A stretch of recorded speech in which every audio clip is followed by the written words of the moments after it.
All right, it's that time of year again, guys. It is Arizona Elk Draw 2024. So, as I've done in several years in the past, I just want to give you guys a breakdown, give you guys some information, especially if you are both a new applicant and doing it yourself, or if you're a guy that's been building points for a number of years. I'm just trying to shed some light and some information and some firsthand experience about each unit and what you can expect as far as trophy quality, hunting pressure, and all that. Again, this is just my opinion.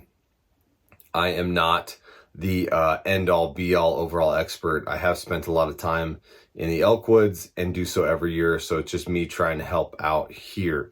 So let's crank it off with Unit 1, 2B, 2C. So nothing really has changed here, guys. Unit 1 specifically is a top-tier unit in Arizona. It is one of the best units for hunting giant bulls. It's one of the best units for public access, foot access, also quad and truck access. There's a lot of access in Unit 1, guys. It's great.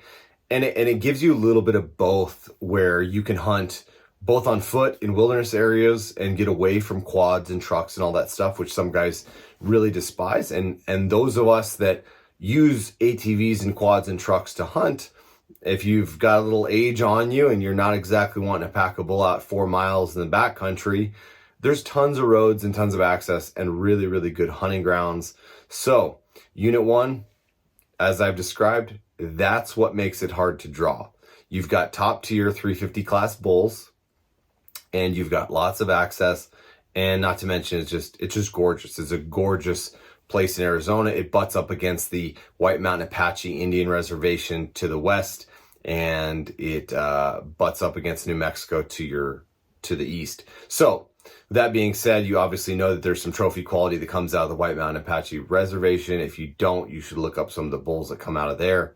But what I want to talk about too is draw points. So this is part of what I do. If you guys haven't seen any of my stuff before, I like to go over draw odds before the draw deadline, which is February 6th, I believe, February 5th or 6th.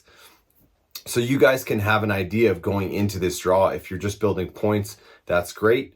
And if you're trying to actually draw a tag, it'll give you a good idea on how to do that. So I reference several places for these draw odds. Go Hunt is a great resource for draw odds. Also, the Game and Fish website has draw odds resources. I'm going to throw up stuff from Go Hunt and what I can gather for you guys. All right, so if you're a non-resident, let's just kick it off and talk about the hunts in Unit 1. If you're a non-resident and you want to draw a Unit 1 archery tag, that's an early archery tag, because there are 2 tags in this unit that you need to be aware of. There is a late archery tag, which happens in November, and an early archery tag, which happens in September, which is a rut hunt. You're going to need 22 points as of all the data gathered from last year as a non-resident to hopefully guarantee draw. And you'll go through the bonus point pass system, and I can touch on that a little later. I don't really want to get into it. I really just want to focus on Unit 1 breakdown with this video specifically, but I might make a separate video talking about what bonus point pass system and what the bonus point system means in Arizona. But for your general understanding and knowledge, if you have 22 points or more, 23, 24, 25, you are guaranteed, as of the data of last year, to draw that hunt. So that's a lot of points. And let's talk about the early archery hunt. The early archery hunt is amazing. It is the same caliber, in my opinion, as Unit 27, Unit 10, and Unit 9. It may not have the extreme trophy quality that Unit 9 does, because the bulls that come out of Grand Canyon National Park, or even Unit 10, but Unit 1 holds a lot of big bulls and a lot of different styles to hunt. So when you draw this tag, you're going to expect to hear bugling bulls pretty much the whole hunt. Obviously there's weather dependent, moon dependent, situation dependent, but for the most part, guys, if you draw a Unit 1 tag, I mean, it's amazing. The bugling, the elk rutting activity, it's just awesome. It's an awesome experience. It's what you imagine in your head, waiting 20 years plus to draw an early archery tag. That's what you imagine it to be. But here's the caveat to that, is that there is a lot of hunting pressure. There's 250 tags in Unit 1.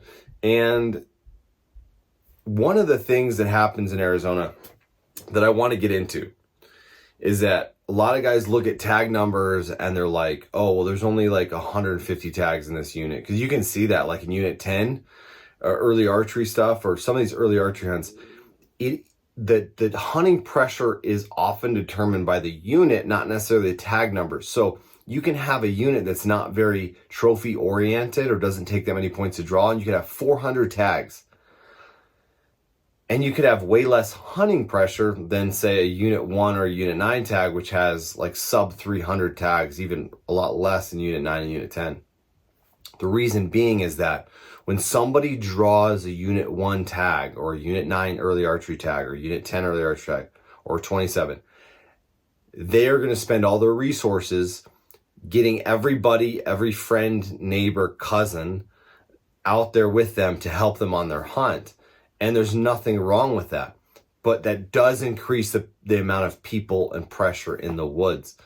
Also, you have the guide aspect too. There's guides and outfitters that really focus on these trophy areas, and they throw their own resources at it. So that adds people into the woods. Unlike some of the other areas, they're not top tier hunts, and people aren't going to spend all their resources and contacts to try to get help in there. But when you have a 20-year chance at an elk tag, typically that it encourages people to go that extra mile with a guide or outfitter, or all their friends and buddies in the woods. So keep that in mind. Just because it's a really good place to hunt, and Unit 1 is fantastic with a bunch of big bulls, bunch of access. Wilderness areas like Baldy and Escadilla are just fantastic places to hunt DIY on foot. And then other areas that are just outstanding meadow areas, reservation, lake, big lake, all that kind of stuff that I'm kind of highlighting in the maps area of this video. Guys, there's going to be hunting pressure. You can't avoid it. The only thing how Arizona works is the hunting pressure is limited by the tag numbers. So it's not a free-for-all. Residents don't get to come hunt this every year, but it is limited to the tag numbers. So there are only 250 tags, but like I just stated, that could mean 750 people. If every one of those 250 people bring two buddies, that's 750 people running around chasing bugling elk, which a bugling bull is not hard to find because he's making noise, and you don't have to be an expert glasser or caller or anything. You just have to have ears that work, or somebody with you that has ears that work, and then you will chase after the bull. And so you do have some hunting pressure on some of those bigger bulls. Obviously, there's hunting pressure focused in areas where there's better access. There's tends to be hunting pressure on the White Mountain Apache fence line. Just an FYI, there's usually hunting pressure around a big camping areas like Big Lake. There seems to be more pressure in those areas than normal, or than other areas that are out in the middle of nowhere. 2B, 2C is often overlooked. It's kind of tough to hunt. It's a lot of junipers and rolling hills. You're not going to have big glassing country, and it's a ton of country to hunt, and some access issues with state land and some ranches out there. But for the most part, it's not really, it is overlooked, and there's some really big bulls that hang out in 2B, 2C. So don't overlook that in your e-scouting and in your scouting process if you do draw this tag. Let's go into late archery. Late archery is a tag that is not as hard to draw. It's 12 points as a non-resident and 10 points as a resident. And I forgot to mention the early archery tag is 17 points to draw if you're a resident. So this video is a lot for residents as well as non-residents. Late archery is something that you have to really do a little research on. It's a fantastic opportunity to shoot a big bull with zero hunting pressure, but the elk are not really rutting like they do in September, October. So you still can find some rutting elk in the late archery hunt, but it's not a rut-based hunt. You're hunting water or you're spot and stalking, but the thing is you have no pressure. There's only 30 tags, and nobody's bringing their 5 friends with them on that hunt. So it's pretty much just going to be you, but you have to understand that it is a difficult hunt because it is archery equipment only, and the elk are not running. They're probably not going to come into calls. Obviously, there are exceptions to that. We do kill bulls in the late archery hunts every year that are bugling, but it's not a guaranteed thing. It's not what you draw for. You're drawing a late archery tag for the opportunity to hunt Unit 1 twice in the amount of time that it would take you to draw an early archery tag, and you're drawing a late archery tag to hunt without hunting pressure. Those are the 2 reasons. You can hunt more and hunt with less pressure. It's not a tag that you want to draw if you're really into the rut, which if you're a bow hunter, it's basically the ultimate bow hunt is hunting elk in the rut. All right, so that's late archery. They do offer a early muzzleloader hunt Unit 1 this year. They vary it up and they switch it off every other year. This year, it is a early muzzleloader hunt. This is a rut hunt with a muzzleloader, essentially a single shot rifle. And it is very hard to draw. It takes 26 points as a non-resident, and I think 22 or something in that neighborhood as a resident. I have the data up here so you guys can look at it. But it is a hunt that you're targeting a 350 class bull, and the chance of you killing a 400-inch bull is very, very good in comparison to the rest of the country. So that hunt is very, very valuable. It is coveted. That's why it takes so many points to draw. And there is only 30 tags, 25 or 30 tags for that hunt every year or every other year. Sometimes they'll do an early rifle hunt one and then they switch it off and do a muzzleloader. So great chance if you have been building points for 25 plus years to get that trophy bull of a lifetime. Trophy quality is still undetermined right now. It is snowing across all of Arizona today. So we're going to get that first winter snowstorm. Trophy quality really is dependent on rains and precipitation all throughout the spring and summer. Bulls really rely on that spring and summer rain, the summer to finish off their growth, but that winter snows and spring precipitation for their feed, and to make sure to get those antlers growing and get the mass and get the strength and the protein and the nutrients for their antlers for the long term. Because what I've noticed in poor precipitation years is that the grass and the feed is not as nutrient rich, and that gives way to a lot of antler breaking and things like that when you notice it in the early archery and late rifle season. Versus years that the precipitation is great, you hardly ever see breaks of antlers in that Unit 127 area. Just something I've noticed, something to keep in mind. So again, without even knowing what the weather is going to do this year, guys, you can pretty much guarantee that Unit 1 is going to have some really, really big bulls for the early archery season, muzzleloader season, and the late archery season, and also the late rifle season. So late rifle season is a great chance to kill a big bull. With a non-resident, you're going to need 17 points as of the data given last year, and as a resident, you'll need around 12 points to be guaranteed to draw. And when I say this, guys, that doesn't mean you cannot draw with a random chance.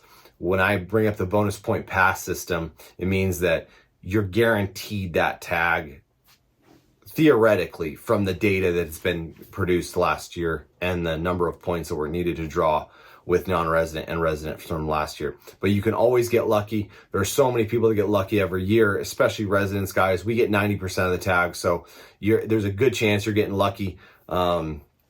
I've gotten lucky before with an early rifle tag, so you never know. So always apply, and no matter what, you'll get a bonus point if you don't draw. So there's always a big advantage to that. So late rifle tags, guys, expect a lot of hunting pressure, expect big bulls, and honestly expect to kill a bull. So a lot of people, not everybody's going to shoot a 350 bull out of Unit 1 for the late rifle hunt, but it's one of those units where you can pretty much be like, hey, I'm going to walk away with shooting a bull. Despite any crazy weather circumstances, I'm going to shoot a bull. It may not be a giant trophy, but it will be a bull, especially if you're a resident.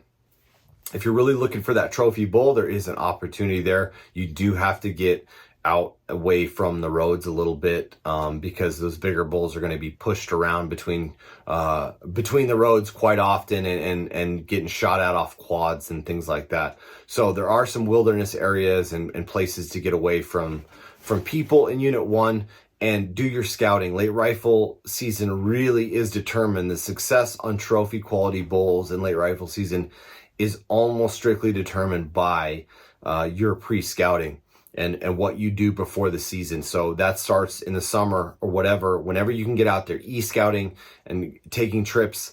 And then really the most important time is 2 weeks before the late rifle elk season starts, because that's when the bulls are really starting to settle in and get into their normal wintering patterns. And you can pretty much guarantee they're going to be there opening day unless somebody's bumped them. So you're really relying on, if you're hunting trophies, you're relying on scouting, and then you're relying on obviously getting lucky. If you're driving around and looking at stuff or going to the same old spot, which is great.